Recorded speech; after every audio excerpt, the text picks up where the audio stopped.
This is guar.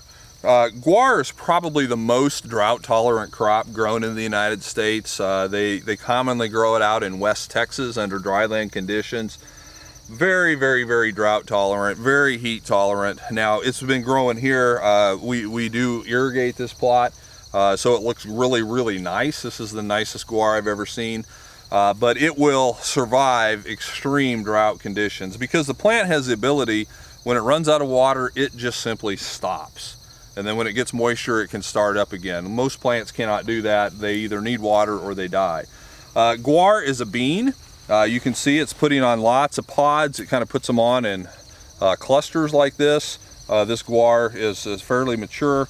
Guar is going to be a decent grazing crop. It's got good nutritional qualities. It's very commonly used in the African countries as a staple food, not only for humans, but also in the livestock industry.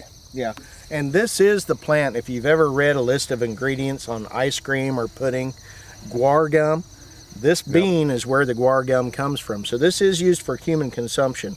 When this is put out into a grazing mixture, typically this is one of the very first things that are eaten by livestock.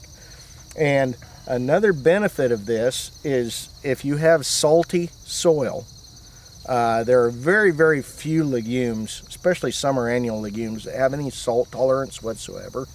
This is probably the most salt tolerant annual legume. Especially for warm season. Yeah, for a warm season plant, this is probably the best.